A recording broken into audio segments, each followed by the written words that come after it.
All right, folks, here we go. We're doing our introduction activity today. Just for context, depending on how well this goes, we may be doing something like this again in the future. Professor Dershey, she actually put together a second case called The Return of the Tallahassee BeanCounters. So if there's a lot of enthusiasm about this and there's a lot of enjoyment, then we'll try to integrate something like that. I would love to do more of these, but this is such a unique and unusual scenario where somebody goes into this detail in a teaching case. I really, really enjoyed it when I did it back in forensics. I hope that you'll enjoy it for the little experience that we have too. Again, we're going to be working together as a class, but we may flip it around and have everybody kind of do the next one individually. I'm not even familiar with the follow-up case to see how that works, but something to consider. So here's basically what we're going to be doing is we're going to start out with kind of an introduction to the case. We're going to talk about some of the red flags that you all identified. We're going to talk about some of the things that you considered. Then we're going to kind of open up and see what information do you think that you would request if you were the investigator here. Now, you will notice as you read through the case, I didn't give you the entire case, but they were talking about how there's a limit on investigation. I do think that your questions and your queries need to be well thought out. You can't just naturally toss out a whole bunch of detail. I thought about this if I was trying to do this from a 2003 perspective, the way my professor did. I said, I got to imagine that he just got hundreds of emails about inquiries because every single group was sending out inquiries. We did this as groups, and it just had to be really challenging because you're trying to be legitimately responsive in this regard. You're trying to respond as if that person individual, and they give a lot of tips in the case objectives and say, if they ask for this, then you send this. And it's an interesting heuristic and it's very interesting series of diagrams. Very, very challenging. The level of complexity in this is actually pretty impressive. Even so, it's not going to be fully representative of a true investigation. There's a lot of details. There's a lot of noise in the information. I will say a lot of the detail that's put in here is irrelevant, which is great because that means that you don't automatically pick up on what the fraud scheme is or the fraud schemes are. So that's going to be something we have to think about, and we'll talk a little bit about why some of the information looks suspicious, and we're going to be talking about naturally how this occurs. But ultimately, the goal here is by the end of class, we have an answer to our 5 questions, okay? And just for reference, these are the 5 questions that I'm going to put in the instructions for the assignment. We're going to say who committed the fraud, how was the fraud committed, how would you identify intent, economic impact. We may not go into detail on economic impact, but I would like to at least have a general idea on that. For your cases that you're going to be doing individually, I would expect there to be a little bit more specific information. And then you need to show financial benefit. I will say that last one's going to be the most challenging one. It will require some clever inquiry on your part. So let's go ahead and think about that. All right. So let's just make a quick list. All right. Again, my assumption is everybody in here has read through the case and knows what's going on. So I'm going to go ahead. I'm going to do something really, really, really, really technologically advanced. I'm going to open Microsoft Word. Oops, not that. I'm going to Microsoft Word and make it a larger font, and we're going to talk about red flags. So throw them out here. What red flags did you guys come up with in your reading through this? I feel like there should be some segregation of duties. Okay. Lack of segregation duties, specifically with men. Okay. What else? AP clerk is Tug Johnson's niece. That doesn't necessarily mean she's not qualified, but it could mean that she didn't have the qualifications to be here. Okay, so some nepotism here. I should not be the one typing this out. Oh well, all right. That's same segregation duties too, but she orders authorization. Okay.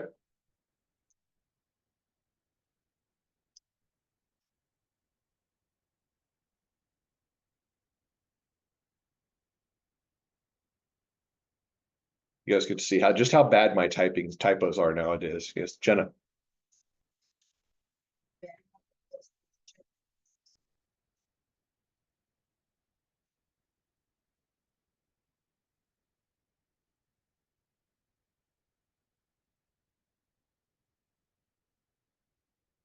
Kyle. They don't know how the place would run if they never took a vacation. Okay.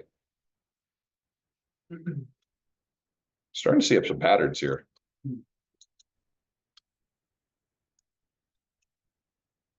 All right, I go along with that, but the others like never really around. is there anybody else who's fairly absentee? So, Yeah, Phil, the president. It kind of made the comment that Ben is the one who's running everything. All right, so good. What else? the Tucker Johnson, the general manager, doesn't like paperwork, so he kind of just lets Sam do a lot of ordering this one. Okay, The purchase orders stay open, they don't.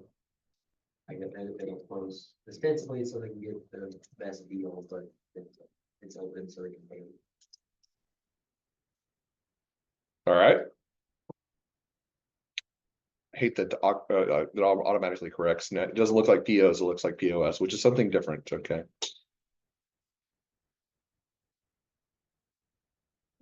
The president never lets anyone. Okay, yeah, is that Michelle? Is that who that is? Or is that somebody else? That's Terry, sorry? Terry, okay.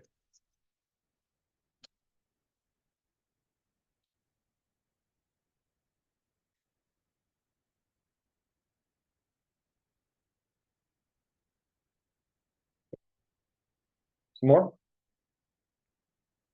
Michelle is responsible for creating source documents and writing checks for it. Okay.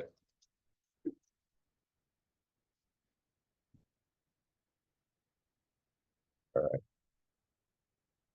Let's talk about that because we've got some obviously some segregation duties issues, okay? Which first of all, kudos to you all for remembering segregation of duties because this is not an audit class, but apparently got reinforced. So segregation of duties, custody of assets, authorization of transactions, recording of transactions. Would it be good to have segregation duties in some of these scenarios? Okay, why do you think that there's segregation of duties issues at a very basic level in this particular scenario? Yeah, small baseball team, minor league baseball team, so they probably don't have the personnel to do proper segregation of duties.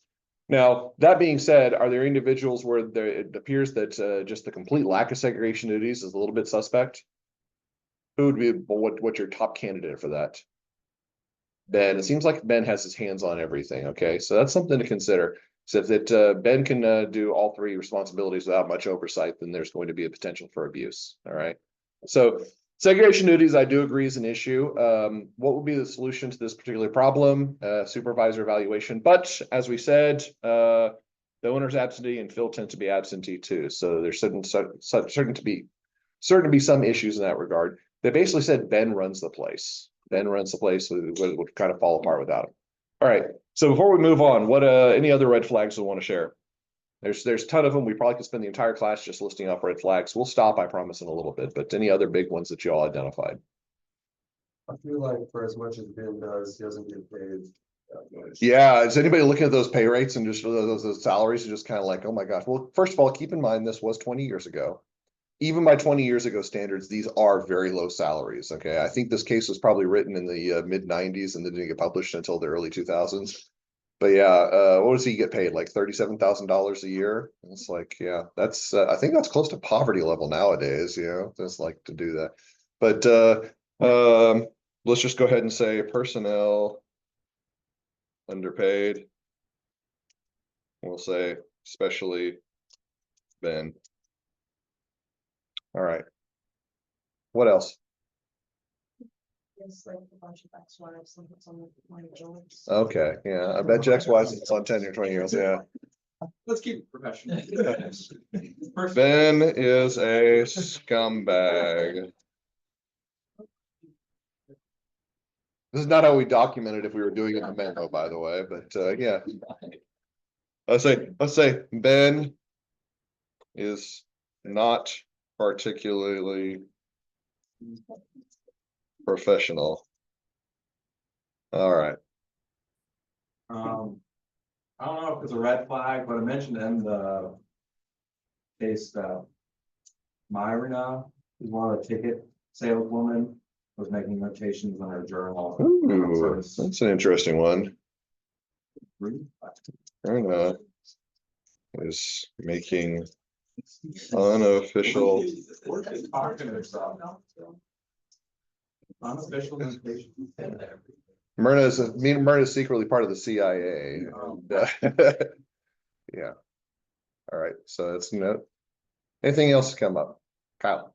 They find out how many programs they sold by dividing by the ticket price instead of like multiplying number of programs sold times the ticket price. Yeah, so it's backwards calculation for the ticket, for the programs.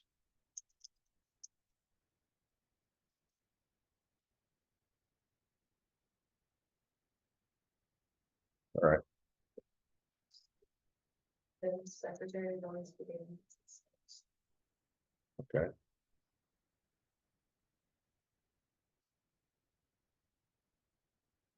Oh, what would we kind of say? Actually, basically, Candy is working for multiple individuals.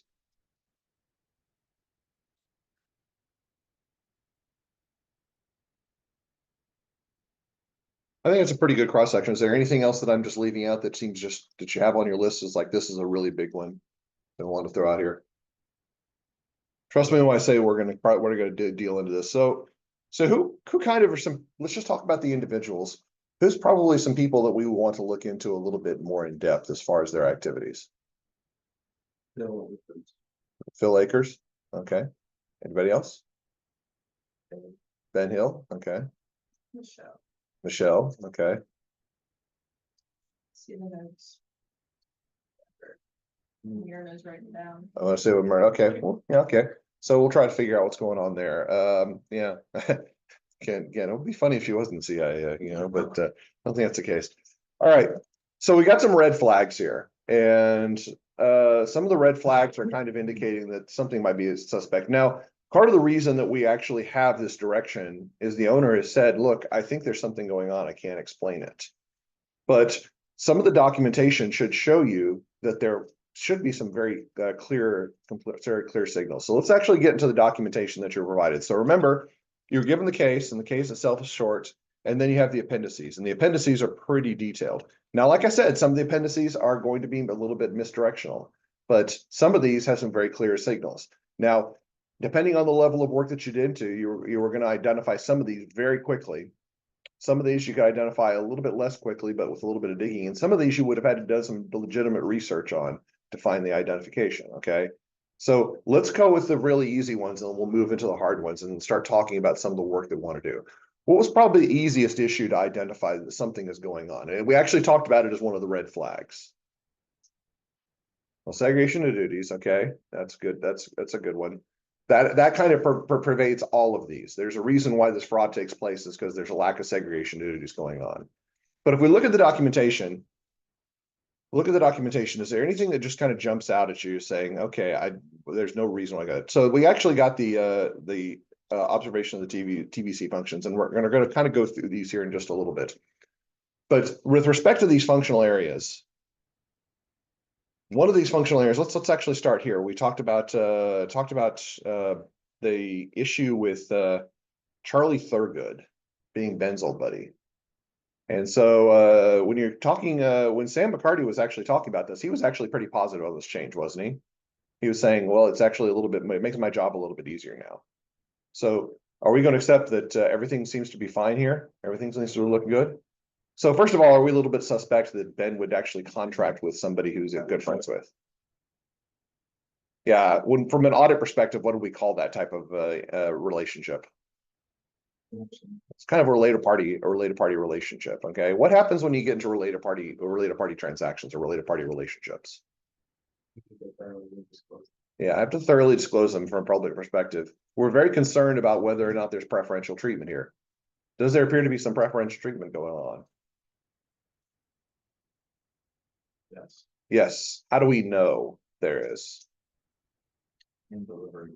Was hand delivering equipment. Okay, that's first of all. That's also like, okay, but maybe he's just doing a really good job. Maybe he's just really very thorough at his job. He makes our excuse. Yeah, I want to hand deliver this equipment. I want to make sure that I get all this. I get this to where it needs to be. I'm giving excellent customer service. Okay, that's could be a legitimate explanation. We need a little bit more than that. We need a little bit more than that. Purchase orders being open.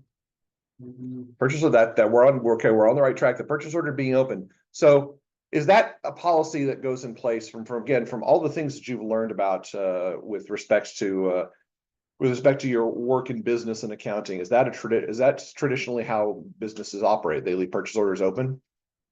No, usually what happens in that situation, you establish a contract with the vendor and the vendor actually has some sort of documented prices.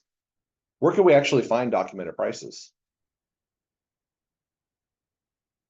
The vendor catalog. Okay, so that would be something that we'd want to be very, very, very clear about, is that we've got the documented prices, and those are the ones we usually expect to pay. Usually when we make a purchase, there's an expectation of what the purchase is at that point in time that you make the order.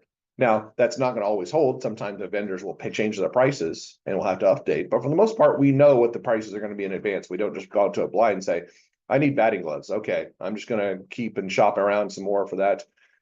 For really large projects, there may be an argument that we want to shop around a little bit, especially if you're spending like hundreds of thousands, if not millions of dollars. But if we're talking about something like paying $40 for a set of batting gloves, is it going to make a difference if you pay $40 versus $42 in another vendor? Is that usually worth your time? Probably not. Okay, probably not. So that's a little bit of suspicion right there. All right. So something more direct, something more direct. This is, by the way, this is the easy one. Okay, this is the easy one. When we start getting the more challenging ones, we have to drill down a little bit.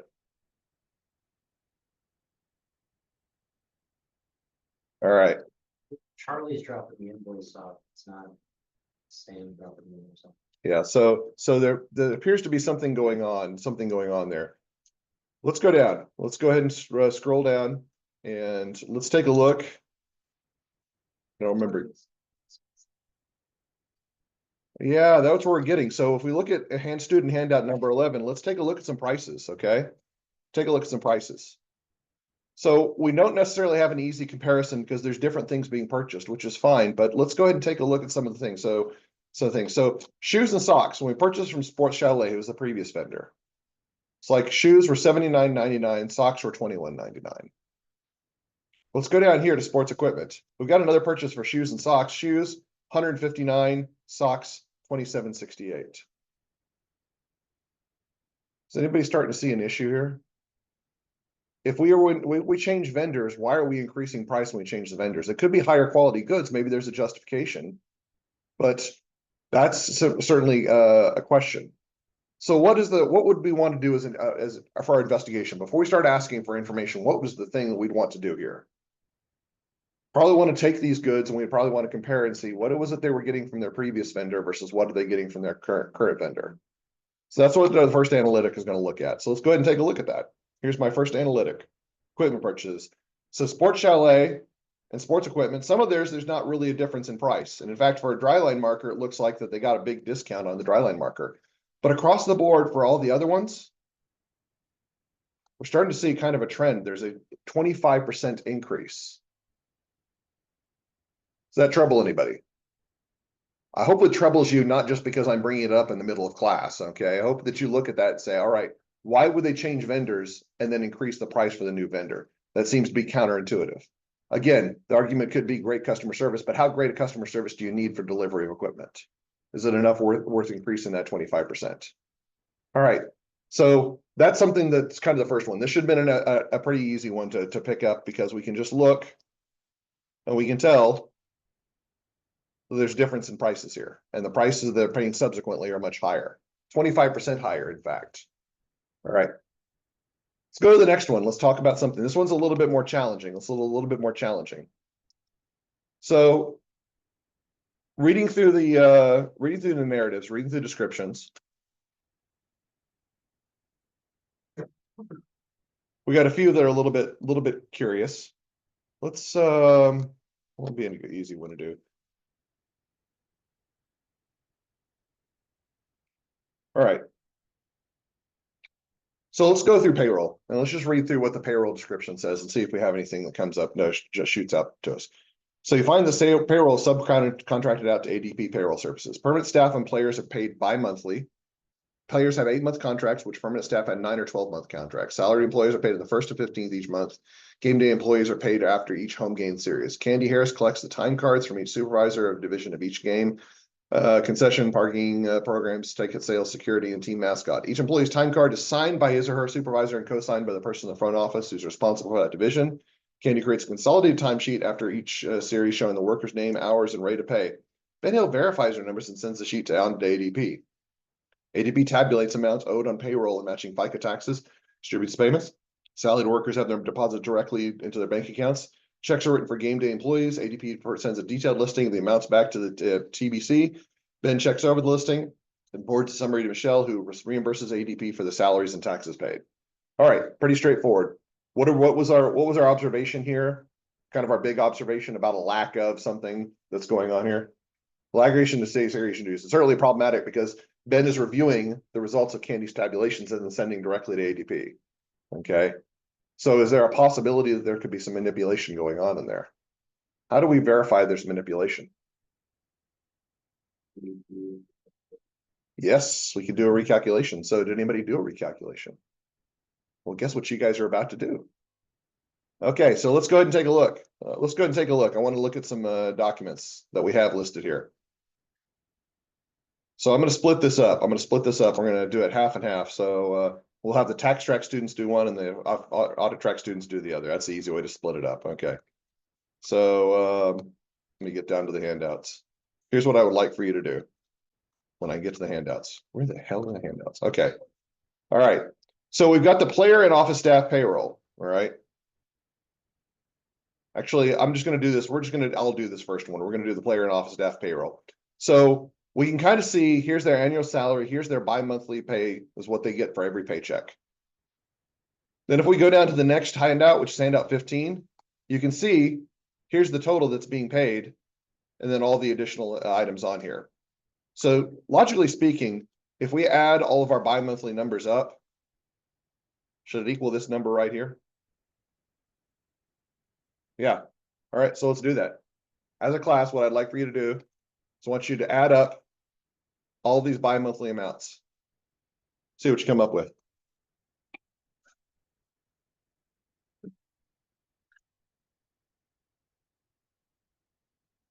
Pause the recording so that people are just sitting there watching. All right, so has anybody finished their calculation? All right, see a few heads. Did we have any differences between our calculation for the sum of all these and what ADP was paid?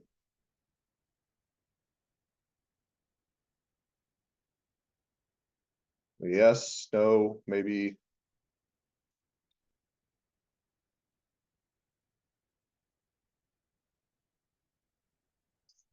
Yeah, so maybe some rounding error there, but for the most part, yeah, it looks like it was correct. I think my calculation was off by 1 cent. So yeah, calculation. So yeah, this matches right here. Are these the only employees that get paid though? So these are the players in office. Who else do we have? The temporary employees, the people who work the games. Okay. So here's the temporary employees pay, and you'll notice they get paid after each series. Okay, so this was a series of 3 games. The temporary employees paid for 168 or 648.50. All right, so how can we actually verify that information? So handout number 16 that shows what their rate of pay is, $6 per hour. You can tell this is an old case. Okay, $6 per hour, and the number of hours they're calculating out. All right, so it's 12:30 right now. Normally I would say let's calculate that out as well. But since we don't have time, let me go ahead and show you what the calculation looks like, okay? So analytic number 2, when I go to the payroll and office staff services, you will notice that the total is off by 1 cent as we calculated out before. But if we do the temporary employees, calculating this out, what they should have been paid based on the information, let's get the right handout, in handout 16, is $1,468.50. What they were actually paid is $168.48.50. Now, this is gross pay before deductions, okay? There's a difference of $180. Guess what happens if you go to every single game and do that? Get a $180 difference.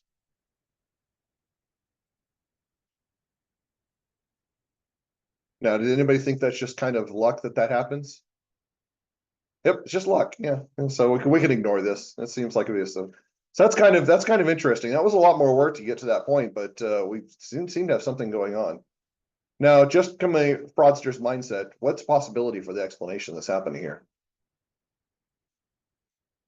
Or could talk to the extra or based on.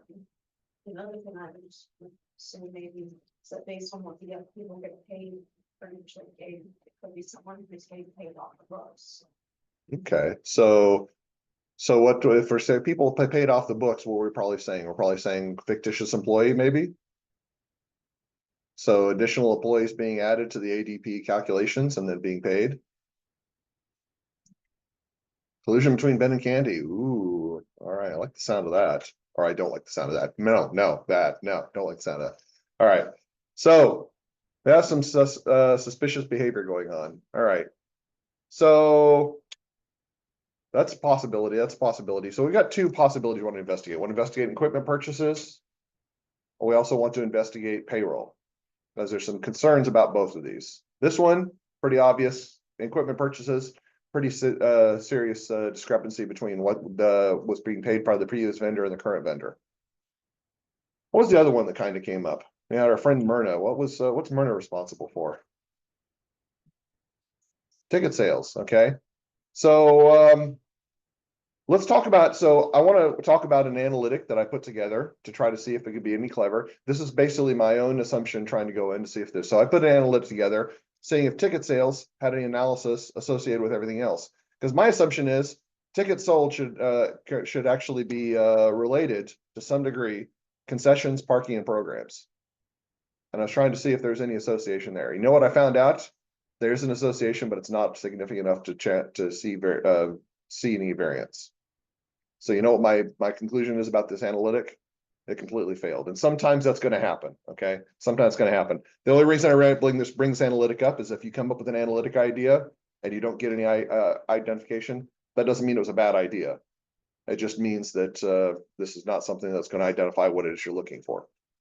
But we think something's going on with ticket sales. What are some reasons we think going on ticket sales? Because Myrna's making notations because she works for the CIA. Okay. What are some other rational explanations about why we think ticket sales might be an area of suspicion? Obviously, segregation of duties issues. Lack of controls in that area, for sure. Ben seems to have an extraordinary amount of oversight. Let's go ahead and take a look at ticket sales. And again, we're looking for anything suspicious. Just kind of seems off the record, okay? So here's the ticket ledger right here. And we notice that we have got the concessions ledger up there. We got the ticket ledger right here. All right, and there should be two things that jump out about the ticket ledger. Very, very small, minute details. But again, the whole goal here is to identify anything that's small and minute because these are red flags. These are things we want to investigate. All right. So what do you guys think? What are some minute issues? And again, it's going to sound ridiculous. You're going to say, oh, well, this is probably not it, Dr. Barnes, but, and then you're going to find out there may be something there to it. Well, there's in the disc standard, there's like 2 games where we came before tickets and started to put in with well, so these are basically, these are ticket rolls that have numbers on them. So these are the sequential numbers on the ticket rolls. So discount standard, so we go from like 350, we sell 200 tickets at discount standard, we move to 550. Oh. Yeah.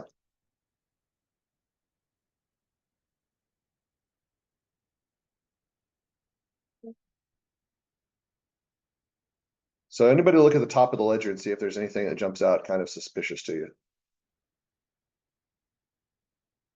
What does it say right after the words ticket ledger?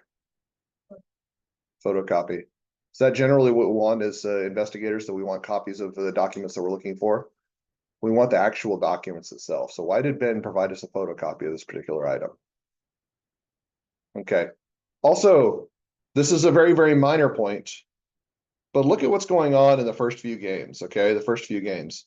Started at 14,950, in at 16,750. 16,750 to 18,750. These are all ending in multiples of 10 or multiples of 5. And then the trend kind of gets to be bucked. Does anybody find that just a little bit odd? we're kind of saying, well, this is random pattern, Dr. Barnes. But again, if it's a random pattern, why are we seeing it not be random at some point and be random at other points? Now, there's actually a really logical explanation behind that we'll get into as we go further investigation, but does that arouse anybody's ire? Yeah, see, Dylan's really mad right now. Yeah, really angry. Yeah. Human. All right. So we have 3 areas of possible interest, 3 areas of possible interest we want to investigate. So now here's the point at which we want to figure out how are we going to investigate this. Now, keep in mind, this is an open investigation. This is not like an audit. We can talk to external parties. If we have enough suspicion, we can get information from external parties, but we have to be justified in our position. So if we immediately go and we say, okay, I want all the personnel records from a certain individual, that's going to be hard to obtain unless we've got reasonable proof that we can actually get that. Because again, this is not yet a criminal investigation. We're just still investigating fraud. But if we get to the point that it may be a criminal investigation, then we can actually start requesting that personal data. So what are some things that we want to look at? Let's think about what fraud do we want to start with? Okay, we got 3 possible fraud schemes here: equipment purchases, ticket sales, and payroll. Which ones do we want to start with here? How about we start with ticket sales, since we've already identified something that seems a little bit suspicious. Okay, so what was it that we looked at? We talked about at the very beginning. What are the red flags that relate to ticket sales? Our CIA informant, Myrna. Okay, so what would you want to do in that situation? You're now in the investigation phase you're investigating. You're trying to get information, to gain information. So what would you want to say? Probably put a box or in this, which you can write down in the pocketbook. Yeah, so say, Myrna, can you share what you've been writing down in your pocketbook with me? I saw you making some notes. So seems pretty legitimate. So here's what we're going to do. You guys are going to tell me what it is that you want, what information you want. You will notice that in Brightspace under week 1, there's TBC investigation files. I'm going to upload those files if they exist. And for Myrna, it does exist. See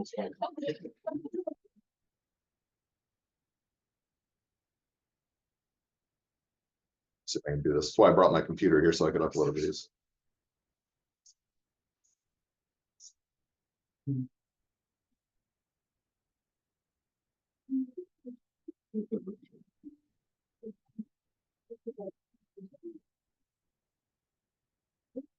All right, so if you go to that folder now, you're going to see Myrna's notebook with notation of ticket sales.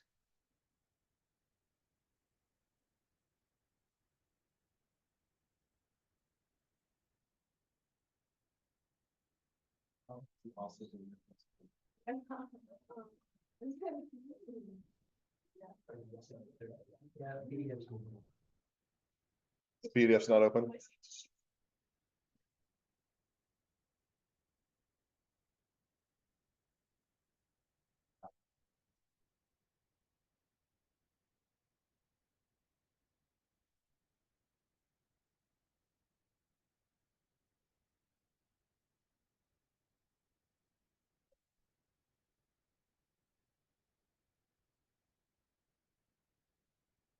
So our CIA informant apparently is helping.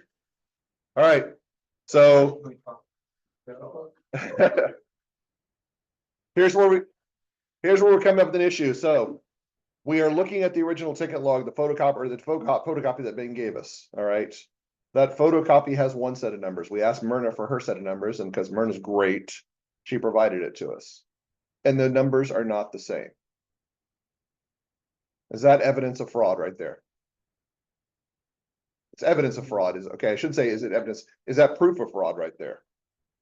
No, because Myrna's a little old lady who's making these notations on her own. Probably it's not going to be looking neat like this. It's going to be probably written on a little notepad, with little hearts and flowers on there because Myrna gets bored during the games and does one of the right things. So we can't actually use that as full evidence. We can use it as some evidence, but this is not proof. So let's think about this. There's probably an easy way to prove that one of these numbers is right and one of these numbers is wrong. What is it?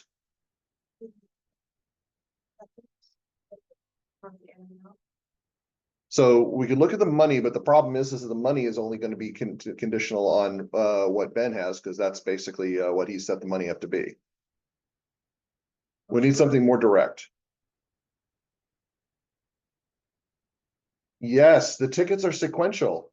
The tickets are sequential. So if we go and look at where the ticket count is currently, whoever it matches, it should be consistent with that. So we would send an inquiry and say, we want to look at the ticket rolls and see what the ending numbers are.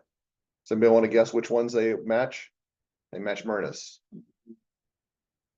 Okay, they match Myrna's. All right. I see the thing.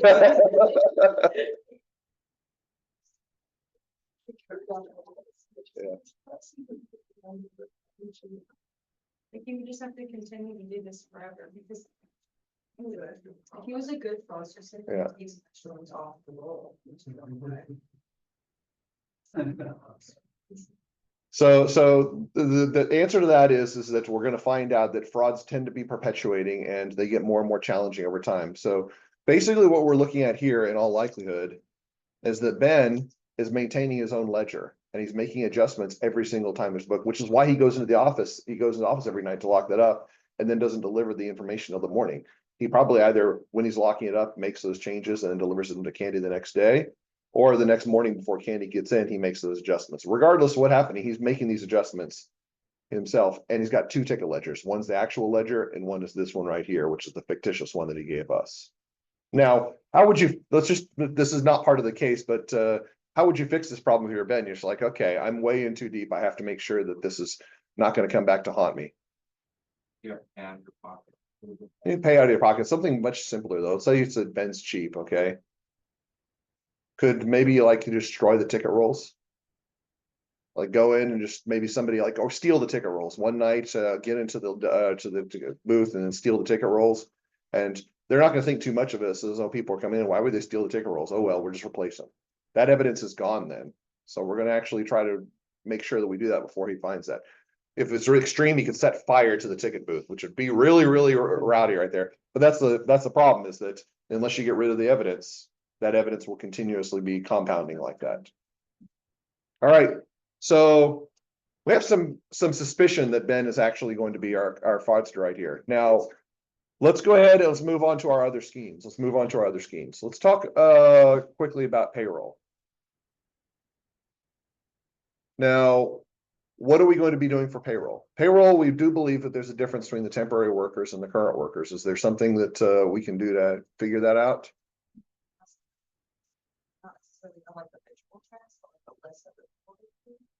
So who do we ask? ADP? Let's take a look.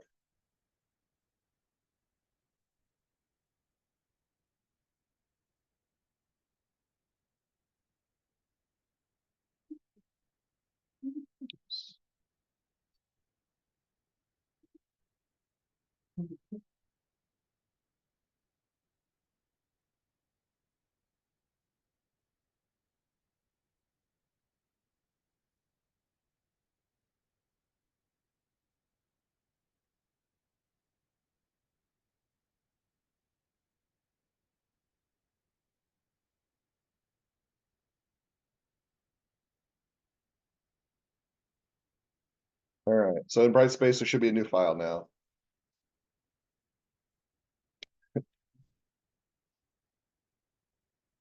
It just says W Wonka. His name's not necessarily Willie.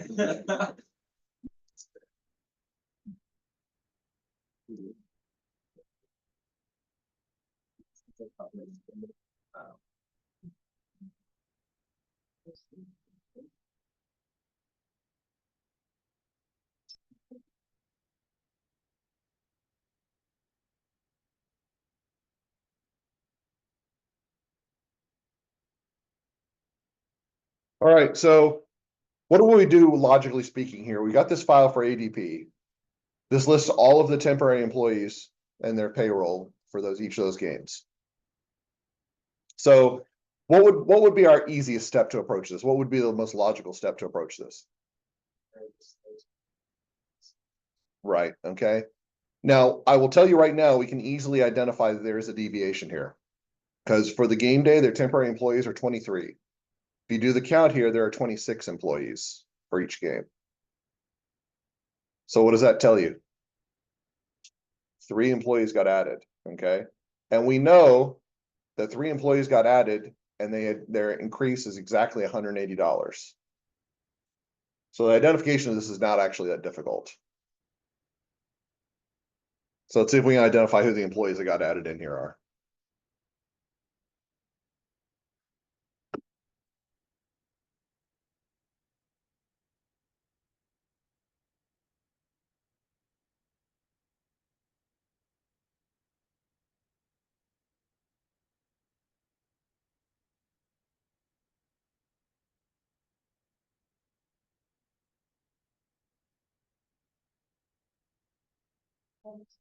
All right, I've heard some names being tossed about. What did we say? We said Macaulay, Talbot, and Owens. So if we look over here in this payroll, all three of those individuals are paid $60, where everybody else was paid less than $60, which is kind of an interesting trend. How do we verify that? Let's go ahead and go back to our original file, see if Macaulay, Talbot, and Owens actually appear in our game day listing.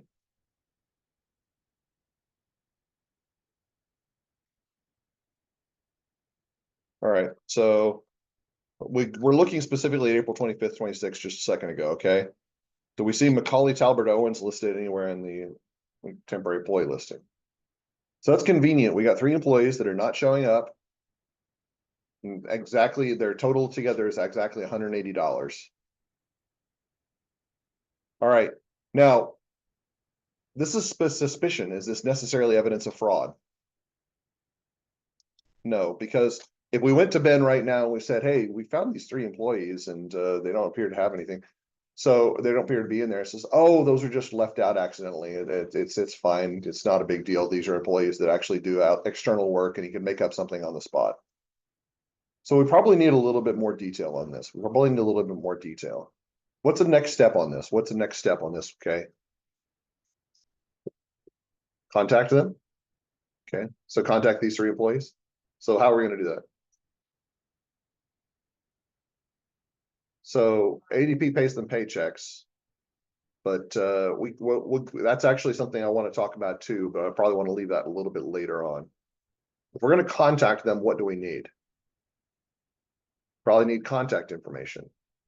Would just be easier to say, let's get contact information for all employees. Okay, so all temporary employees. All right, let's see if we got that.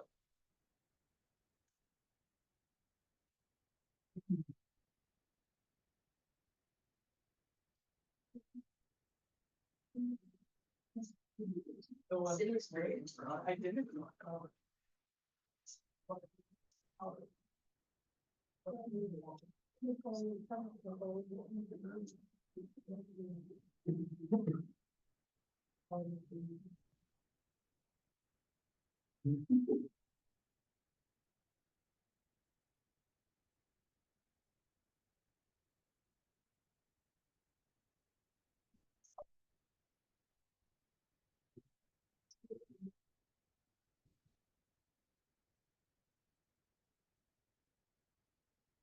All right, so for our game day workers, it looks like we can reach Macaulay at PO Box 384 Woodville. And Owens, we can reach at PO Box 384 Woodville. And Talbot, we can reach at PO Box 384 Woodville. They're together.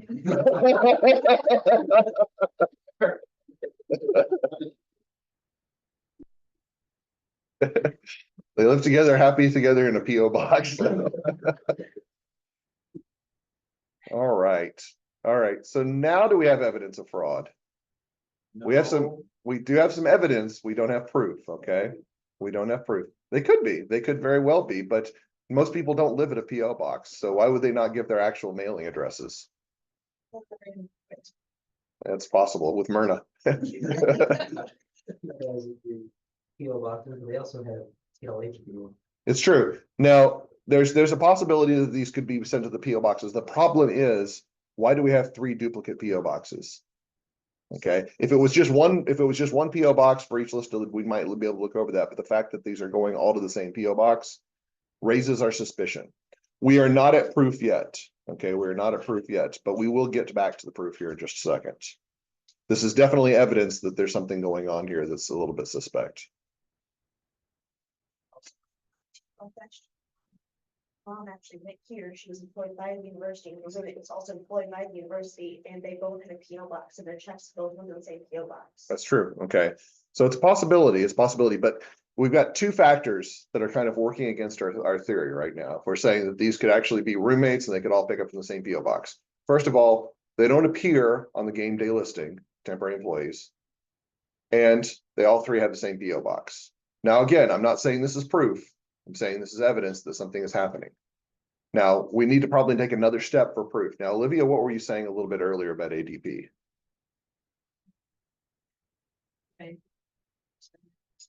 For saying checks. Right, so let's think about what we learned about in auditing when we were doing bank reconciliations.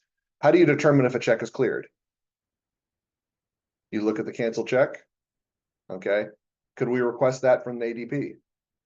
Yeah, we could, because we're the investigator. Our client is represented by ADP, so ADP services are going to be whatever we request. Probably speaking, we'd have to tell the client we'd like to have the payroll stubs for, we'd have to have the paychecks from ADP to see the cancel checks. So what do you guys think? Let's request some cancel checks. Okay, let's do that.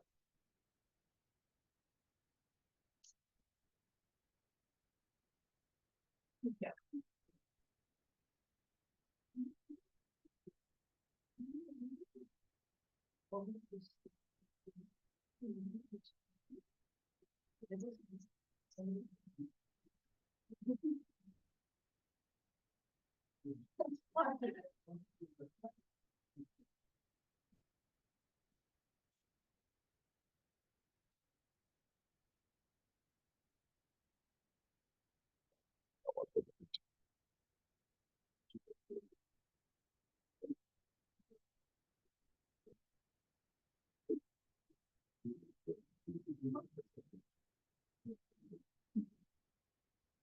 All right, here we go. Some payroll checks. Got a cancel check from Reno Colley. Looks like it was endorsed and paid to the order of Jessica Keller. Okay, so that's fine because you can endorse a check and then somebody else can take the check and cash it. Terry Talbot was endorsed by Terry Talbot and paid to the order of Jessica Keller.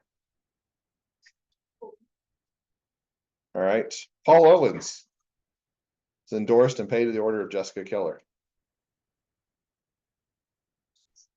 That is an excellent question. All right. So now we have Jessica Keller and Ben as suspects, and we don't know what the heck is going on. Okay. We'll get to that. We're going to have to start talking about intent here in just a second, but we still got one more fraud scheme that we need to investigate. Talk about equipment purchases. So what do we believe is happening here? The prices are being inflated. Okay. Now, how is Ben likely to benefit if the prices are being inflated?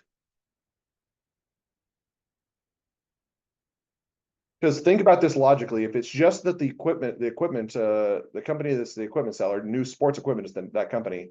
If they're just paying higher prices of that, the company is not really doing anything fraudulent. They're just saying we have higher prices. We're trying to prove fraud here. So how does the higher prices relate to this? What is a possibility here? Okay, you're on the right track. You're on the right track.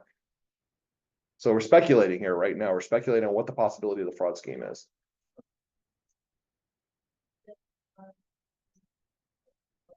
They do have a deal going on. Now, the issue is that more is being paid to sports equipment than should be paid for that type of merchandise, because we know the merchandise is being inflated. But if that amount is being paid to sports equipment, they're probably going to say, hey, you paid us too much. Send it back. So there's got to be some other explanation here.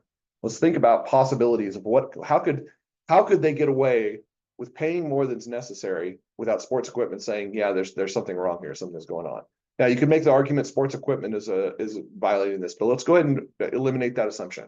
Let's assume that Ben and Charlie are the conspirators here, and they're doing something without sports equipment's knowledge or without the TBC's knowledge. How are they getting away with it? First of all, before we get to that, okay, let's assume sports equipment is legit, okay? How can we prove that they're legitimate, that they're legitimate prices, legitimate products? What can we look for? Sports catalog, see what their prices are. So let's go ahead and get that online.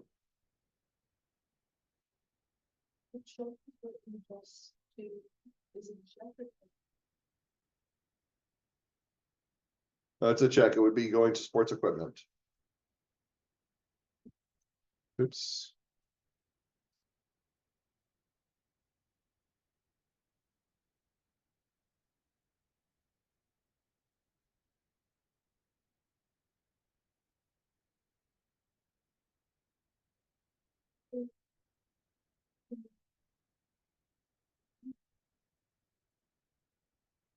So Michelle does a three-way match. And Charlie handles one of them. Sam handles one of the documents. Invoice. The, these like give more goods originally and then they. Ooh, all right. So before we get to that year, I like what you're going with it here, but let's go ahead and let's take a look and make sure that.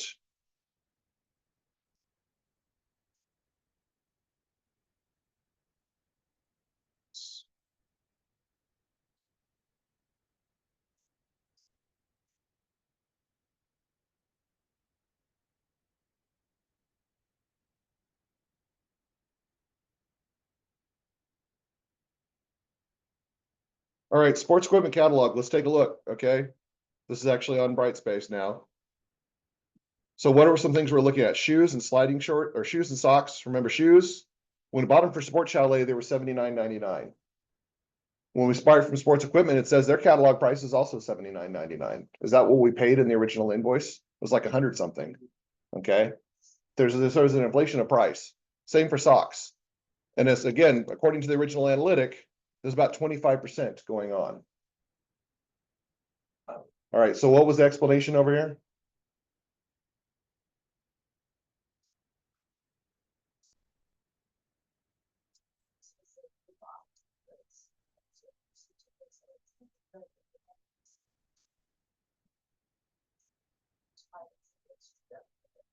All right, let's take a look at that document again and see if that may be what's happening, okay? So here's the invoices from TBC, the original invoices that are received from sports equipment, as well as the original shipping slips and the purchase orders. Do these match what was received according to the original documents? If we go look at the original purchase orders, I believe there appears to be differences. So look at April 3rd. Oh, that's Sport Chalet, sorry. If we look at July 1st, size sliding short supporters 28, 28, 10, 10. And then we look at what was sent to us 35, 35, 13, 13. So what Sydney said is that they are shipping this amount. Ben and Charlie are taking some of the merchandise out and keeping it for themselves and giving the rest to TBC. It's a kickback scheme, and they're probably splitting the profits there. So that's kind of that's something. Now, again, we don't have proof of this, okay? But we do have evidence something is going on because definitely there's an issue here. Sports equipment prices do not match what was listed, and then quantities are not matching what was shipped when was what being invoiced for. So we've got some secure information for all of these. Now, the question is, where are we at with respect to the questions that we need to answer? So who are we going to say is committing the fraud right now? Our primary suspect is going to be Ben. Probably can include Charlie, okay? May include Candy, somebody named Jessica Keller, who we've not experienced before. But Ben is probably our primary culprit in all three, all right? How was the fraud committed? We've got three rational explanations for those three different fraud schemes, okay? What's the intent to commit fraud? That's something that we have to figure out, first of all. We have to still figure out. Economic impact, we're probably going to bypass that because we don't really have the time to go through the calculation, but realistically speaking, could we do these calculations now? Yes. What are some things that we'd have to consider, by the way, with economic impact? If we're talking about ticket sales, we'd have to consider the amount of the ticket sales, but we'd also have to consider taxes. Taxes, yeah. We also have to consider, remember, their rent is based on a percentage of whatever their ticket sales are. If they've been fraudulently underreporting their ticket sales, they've been fraudulently underreporting their rent as well, which means that's another economic impact factor. So things along those lines would be what we have to consider for economic impact. All right. So we know we need to show financial benefits. At this point, we probably have enough proof that we could go to the owner and say, we have evidence, we don't have proof. We need to dig down a little bit lower. So at this point, all holds are off. We can say we can actually dig down And other than putting Ben in a locked room and doing like a kind of Batman style interrogation on the Joker where make him confess, we can ask for any information we want. So what type of information we need to get proof?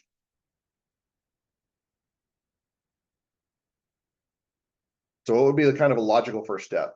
Want to look at maybe Ben's bank account? Okay, let's do that. Let's take a look at Ben's bank account.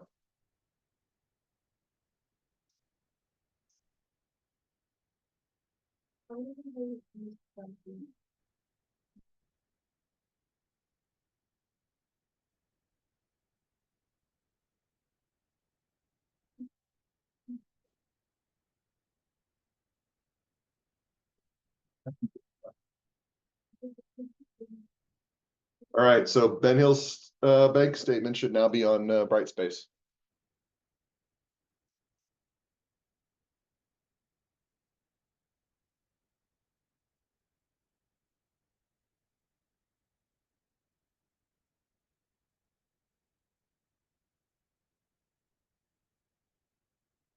All right, anything unusual pop up here?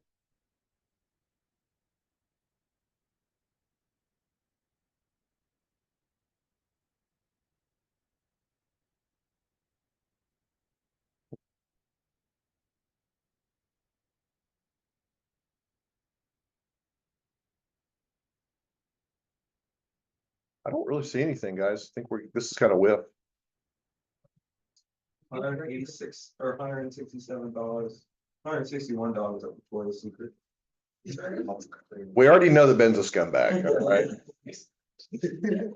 We've already established that, but I don't see anything here that represents, like, what we'd be looking for here is we'd be looking for the amounts that we know the fraud schemes for being deposited, but we don't see that here.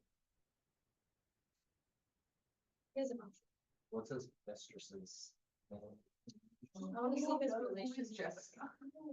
That's an excellent question. Who is Jessica Keller? We don't have an answer for that question yet, okay? Can we see? Hang on. What's his bi-monthly salary? So let's say he's getting paid $1,175. Is that what his bi-monthly salary was? Yes. Yep. Minus taxes, that is exactly what it is. All right, so I had some questions about the PO boxes, what was going on here over here. So there's first of all a question about who owns the PO box. Okay, it's Jessica Keller who owns a PO box. Absolutely, absolutely. Okay. Yeah. Yeah, well, actually, the problem is that we'd have to wait until there's an actual payment and a payment out that comes out to there and see if that's the case. Now, question is, there's a possibility that if we stake out the PO box, Ben knows there's an investigation going on. It may not do the same thing. Yeah. But hey, this is 2003. We just check the yellow pages to see who owns the field. We can ask who owns the PO box. It's Jessica Keller.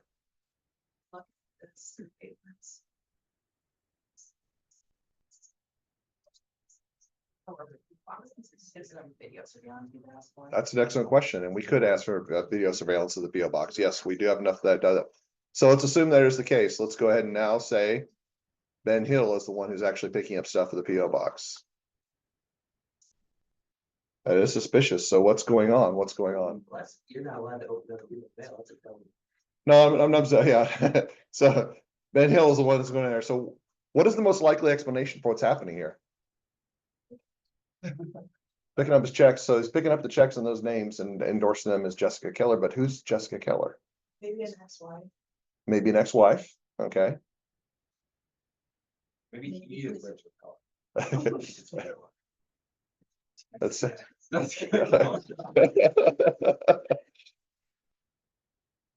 so maybe he is Jessica Keller. That's a possibility as well. So really quick, we've got all this information. We're trying to float around this PO box, but again, we've got a little bit of a problem is that we don't see financial impact in the bank statements. Okay. So why is this the case? Now there was some information given in the case that should explain what's going on here. What are some things that some impacts, some monetary effects that were talked about in the case? So he's been married twice. So what does that usually imply? Alimony. Okay. Do they talk about alimony payments in the case? So sometimes it talks about a little bit about his alimony, his ex-wives. Okay. They talk about the apartments. I don't remember if this is the case or not, but I think seem to remember there was talk a little bit about it. Okay, maybe I'm wrong about that, but I will say that, hold on.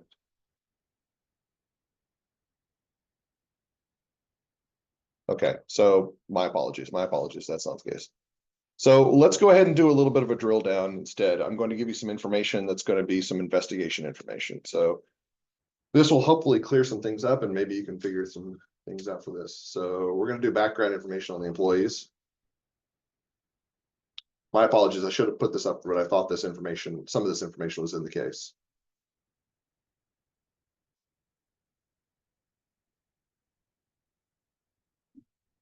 And my bright space is currently broken.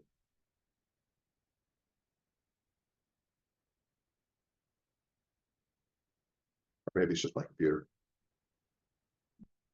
Oh, great.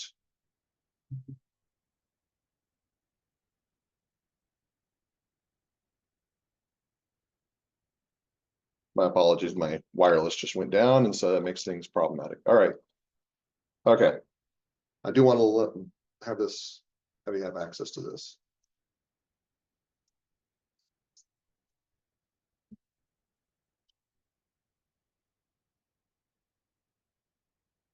All right, on Brightspace now, background information on employees. Let's take a look at the information on Ben Hill, shall we?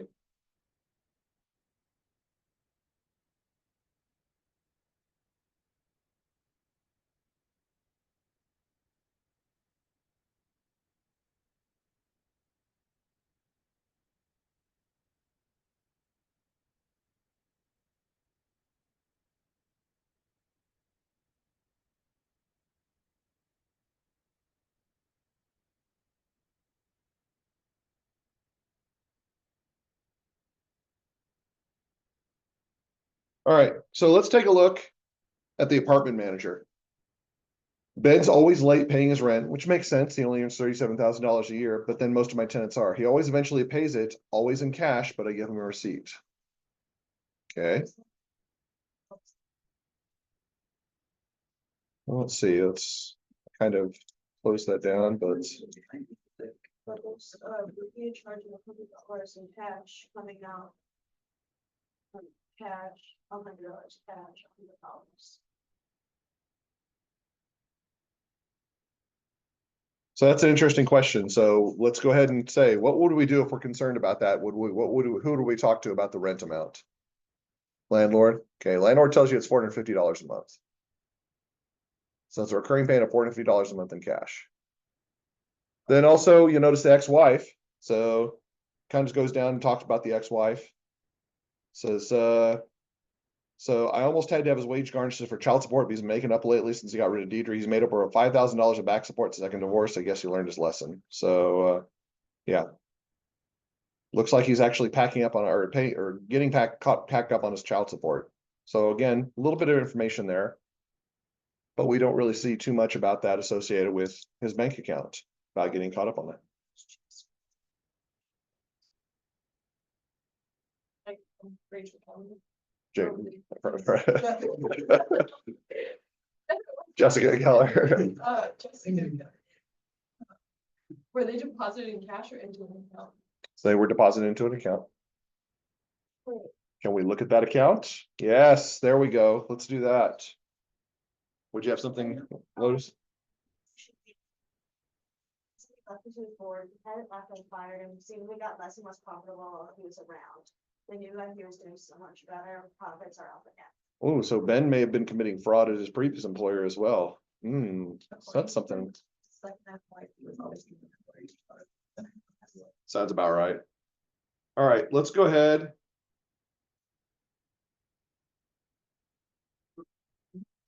Take a quick look.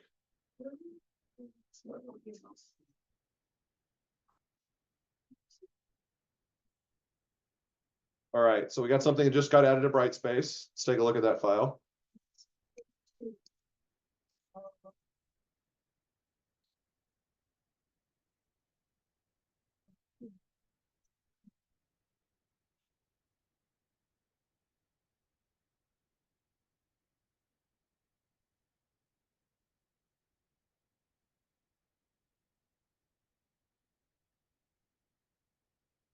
All right, so I gave you guys a little bit more than you asked for, but let's take a look. So we got some deposits to the Jessica Keller bank account. Anybody want to guess what these match up to? That's all the stuff that all the fraud that we've identified so far. Okay. Then we've got some withdrawals. Okay. So we've got some $450 withdrawals. What do you guys think those match up to?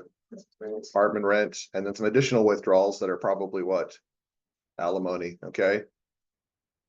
And you'll notice those match up here. Got quite a bit of assumption going on. So this is the point where we'd want to go really, really in-depth investigation and try to figure out what's going on, specifically the fraud scheme. So let's go ahead and debrief and disclose everything, okay? So we still haven't determined what who Jessica Keller is, but we know Jessica Keller's account right here, the withdrawals are perfectly matching up to disbursements. That's not happenstance.